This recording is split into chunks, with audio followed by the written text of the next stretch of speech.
Vous écoutez Radio Shalom sur le 94.8 FM. 94.8 FM. On part à Jérusalem pour soutenir l'une des plus jolies, belles initiatives et originales de cette ville, de la ville sainte, puisque nous sommes en ligne avec Rav Mordechai Ben-Driem. Bonsoir. Bonsoir.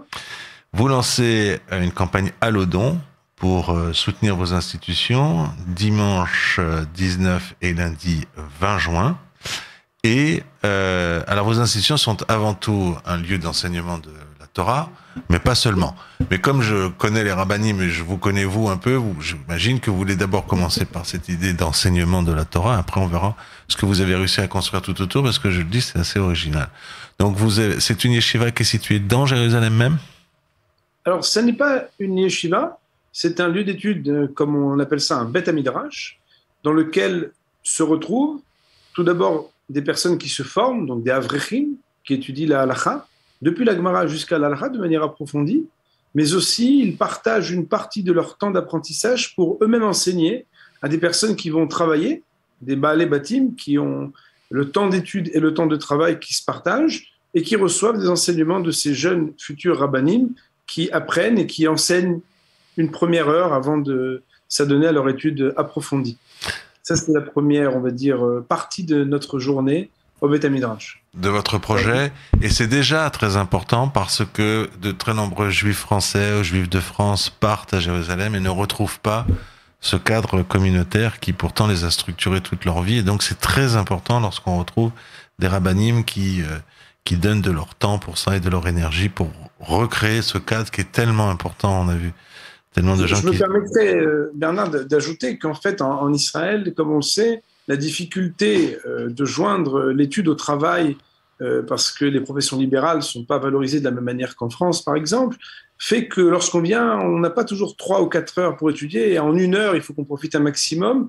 Pour beaucoup d'entre eux, ce sont des personnes qui ont fait eux-mêmes la yeshiva et qui travaillent aujourd'hui, qui veulent un bon niveau. Étudier en tête-à-tête avec un avrer, c'est un privilège exceptionnel quand on vient pour prendre une bonne bouffée d'oxygène spirituel avant d'aller travailler toute la journée. Absolument. Et après, vous avez développé un certain nombre d'activités, vous avez des publications, et vous avez aussi eu l'idée d'aider les couples qui peuvent rencontrer des difficultés, et non seulement de les aider, mais de les mettre en contact avec des professionnels, des psychiatres, des psychologues, et même finalement de financer les rencontres qu'ils peuvent avoir avec ces médecins. C'est vraiment, vous faites absolument tout le service du début à la fin. Et ça, c'est l'une de vos initiatives. Oui, alors on pourrait dire que je ne l'ai pas choisi, mais comme me dit un de mes maîtres, c'est quand on a besoin de nous, les rabbanim, qu'on fait appel à nous. Donc on répond avant tout à une nécessité. Beaucoup de personnes qui souffrent lorsqu'elles ont besoin de manger savent à qui s'adresser pour demander des paniers, même si elles le font discrètement. Lorsqu'elles souffrent d'une nefesh, de souffrances psychiques, de difficultés personnelles, conjugales ou éducatives, c'est pas aussi simple d'abord d'oser en parler, deuxièmement de trouver un réseau de confiance et de bienveillance. Et parler avec un rave, c'est finalement entrer par une porte où on prête une confiance, une confidentialité, où parfois les personnes qui sont souffrantes, pas seulement qui ont besoin de conseils, mais qui ont besoin d'un vrai suivi, s'adressent à nous. Et donc mon association fait que je reçois en anamnèse ces personnes. J'ai une certaine connaissance parce que j'assiste et je participe à des réunions cliniques depuis très longtemps et que j'ai une bonne connaissance des principes de la psychanalyse pour avoir l'oreille et faire résonner cette parole auprès des personnes qui viennent me voir et leur indiquer un réseau de professionnels que j'ai construit au fur et à mesure des années de ma pratique, à Yerushalayim, mais aussi à Tel Aviv, à Netanya, pour pouvoir aiguiller ces personnes vers des professionnels qui ne sont pas forcément orthodoxes, mais respectueux des principes du judaïsme, et qui pourront les recevoir pour des psychothérapies, ou bien parfois chez un psychiatre, des prises en charge qui évaluent les nécessités parfois d'un traitement médicamenteux. Et en parallèle du travail de conseil de couple et du conseil parfois personnel, il y a besoin d'un travail qui est un peu plus sérieux au niveau des compétences de la santé mentale.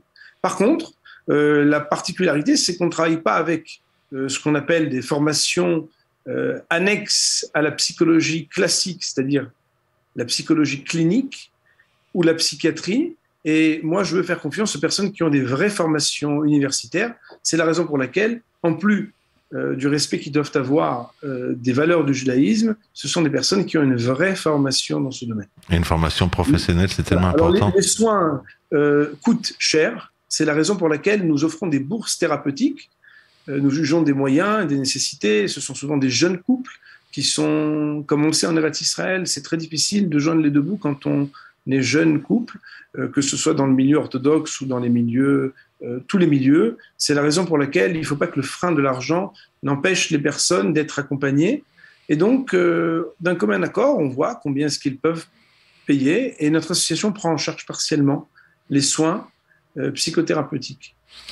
Vraiment, cette initiative est magnifique parce que si l'on sait à quel point des gens qui ont fait leur alia ont souffert, des couples, des familles, et vous avez eu cette idée, alors que finalement, lorsque quelqu'un rencontre des difficultés financières, la psychologie, c'est la dernière chose qu'il va prendre. Et vous vous dites, non, il faut absolument que ce soit des gens qui soient bien pour réussir, ils ont besoin de ça et moi, je vais le prendre sur moi. Donc, c'est merveilleux. Je voulais aussi souligner que vous avez des publications, alors avec des noms comme par exemple, Tutorat, par exemple. C'est-à-dire, c'est du tutorat, mais en Torah, ou bien ciel et essentiel. C'est joli. Oui, moi, je suis très amoureux des mots. Je pense que les mots expriment l'intériorité des choses, puisque la Torah, vous savez qu'elle utilise le Lashon HaKodesh, le langage saint, qui parle de l'essence des choses. Et donc, bien sûr, en français aussi, on a une langue, la langue de Molière, qui est très riche, et j'aime les jeux de mots, même si je ne joue pas avec les mots. J'utilise des jeux de mots pour transmettre des choses qui me semblent importantes. Et comme on le sait, eh bien, les paroles sont des signifiants, et le sens est signifié. Les Français sont assez sensibles à ce qu'on doive faire attention, à garder un certain niveau d'expression pour pouvoir avoir un contenant qui fasse honneur au contenu. Alors, en toute humilité, on essaye, c'est vrai, d'écrire, de parler, de réfléchir et d'utiliser les mots qui sont précis pour transmettre les paroles de la Torah.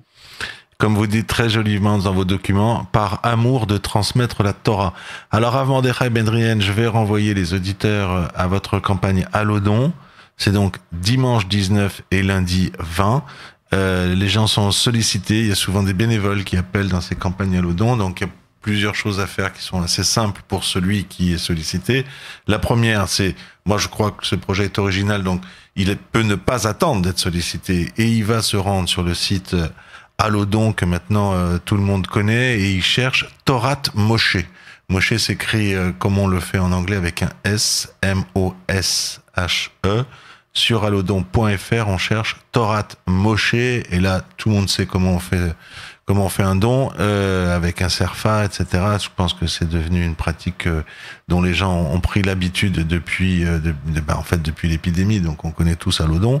C'est le dimanche 19, lundi 20, je l'ai dit. Je veux aussi qu'on essaye de recevoir correctement les gens qui appellent, parce que c'est important, ils font ça sans aucun intérêt personnel, et que bien sûr, ce que je viens de dire, c'est pas simplement il faut savoir que comment on aide une institution, en lui donnant quelque chose. Donc il faut penser tout simplement à mettre la main à la poche et que c'est de ça qu'on parle.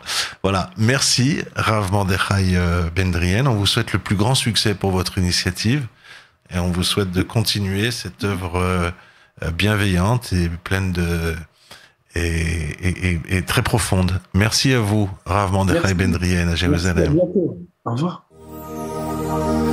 Sur votre téléphone portable, retrouvez-nous en téléchargeant l'application Radio Shalom ou en cliquant sur radioshalom.fr.